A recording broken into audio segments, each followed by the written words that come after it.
Hello friends, assalamu alaikum. আজি মই অন্য ভিডিও লৈ আহিছো। আজি মই বৰা চাউলৰ লাড্ডু বনাম, মানে স্টিকি ৰাইচ। বৰা চাউল বুলি ক'লে তো অসমৰ সবেই চিনি পায়, সকলো মানুহেই চিনি পায়। এই স্টিকি ৰাইচ এটো আঠা আঠা হয় চাউলটো। আজি মই তাকে লৈছো, ভাজি লৈছো মই চাউলখিনি। লগতে মই মাখানা বুলিয়ে কয় এটো, কোনে কি কয় এটো জনাবচোন। মই ইমান এটা নাজানো ভালকৈ নাম, কিন্তু বস্তুটো পানীত হয়। এটা বলৰ নিচিনা ওপৰেদি কাট থাকে, ভিতৰত সৰু সৰু গুটি থাকে, সেইবিলাক ওলাইহে এনেকুৱা বনোৱা হয়। আজিকালি আমাৰ ইয়াত খেতিও কৰে, বেলেগ মানুহ আহি পেলাই খেতিও কৰা দেখা যায়। আৰু মই কোলা তিলটো লৈছোঁ, তিলখিনি ভাজি লৈছোঁ। তিলখিনি কেনেকৈ ভাজাটো মানে কি হৈছে নে নাই গম পাবলৈ হ'লে তিলটো মানে এটা দুটা যেতিয়া ফুটিব তেতিয়া গম পোৱা যায়, আৰু ধুনীয়া এটা গোন্ধ ওলায়, তেতিয়া গম পোৱা যায় যে তিলটো হৈ গ'ল। বেছি ভাজিলেও আকৌ তিতা তিতা লাগে, সেইকাৰণে এইটো চাই চিতি অকণমান ভাজি ল'ব লাগে। আৰু মই এয়া পাউডাৰ জেগেৰী বুলি গুড় বুলিয়ে কওঁ আমি, আৰু সেইটোৱে ক'ব বিচাৰিছোঁ। গুড় লৈছোঁ, গুড়টো অকণমান পানীত এনেকৈ মেল্ট কৰি পেলাই পকাই ল'ব লাগিব। যেতিয়া অলপ অলপ আঠা আঠা নিচিনা হ'ব, হাতেৰে এনেকৈ চুই চাব লাগে, তেতিয়া গম পোৱা যায় যে এইটো অলপ মানে হৈছে, তেতিয়াহে এইটো ইউজ কৰিব লাগে। যেতিয়ালৈকে ভালকৈ মেল্ট হোৱাই নাই, এইটো 5-10 মিনিটমান লাগিব হওঁতে।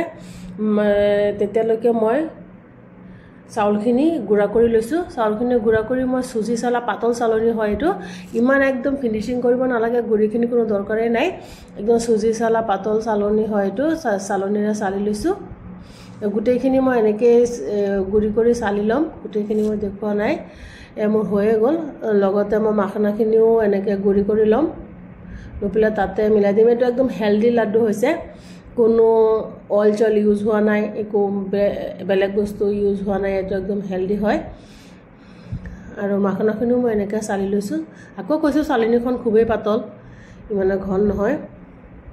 আৰু তিলখিনিতো চালি লোৱাৰ কোনো দৰকাৰেই নাই, তিলখিনি এনেকৈ গোটা গোটা দি পেলাই মিক্স কৰি ল'লেই হ'ল। তিলটো মই ধুই ৰ'দত শুকুৱাই চাফা কৰি লৈছোঁ।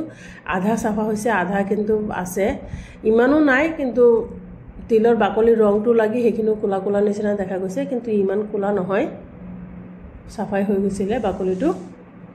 আৰু তিলৰ বাকলি খোৱা এনেও ভালেই, কোনো প্ৰব্লেম নাই, খাবও পাৰি। কিন্তু মই চাফা কৰি লৈছোঁ অলপ, এইটো হেল্ডিয়ে হয়, বাকলিৰ সৈতেই খাব পাৰি।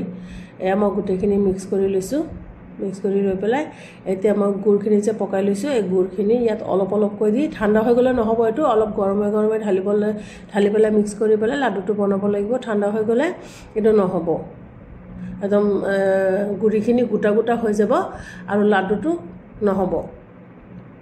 সেইকাৰণে গৰমে গৰমে অলপ ঢালিব লাগে, ঢালি পেলাই এনেকৈ মিক্স কৰি ল'ব লাগে। মিক্স কৰি লৈ আৰু গৰমে গৰমেই বনাব লাগে লাড্ডুটো। মই আকৌ কৈছোঁ, এইটো ঠাণ্ডা হৈ গ'লে কিন্তু একদম নহ'ব। আৰু যদি ভিডিঅ'টো ভাল লাগে, লাইক শ্বেয়াৰ কমেণ্ট কৰিব, ছাবস্ক্ৰাইব কৰিব, পেজটো ফ'ল' কৰিব। ভাল লাগিলে ভাল লগা কমেণ্ট এটা দিব। আৰু মাখনাটো কোনে কি কয় জনাবচোন।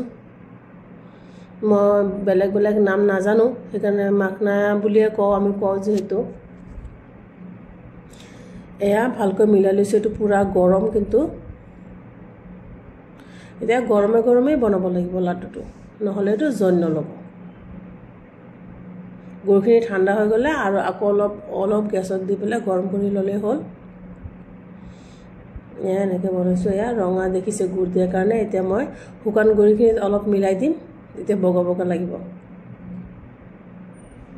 আৰু এইটো লাড্ডুটো বনোৱাৰ পিছত একদম ঠাণ্ডা হ'লে একদম টান হৈ যায়, কটকটীয়া। এইটো খুব মানে ডাঠহে হয়, আৰু খাবলৈ খুব টেষ্টি হয়।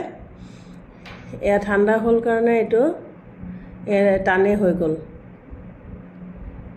এটাৰ লগত আনটো এনেকৈ মাৰি দিলে শব্দ হৈ যায়। দেখিছে মই ভাঙিব পৰা নাই, এয়া খুব শব্দ হয়। মই ওপৰৰ পৰা লৈছোঁ, একদম লগে লগে বনোৱাটো লৈছোঁ কাৰণে এনেকৈ ভাঙিব পাৰিছোঁ, কিন্তু ঠাণ্ডা হোৱাখিনি একদম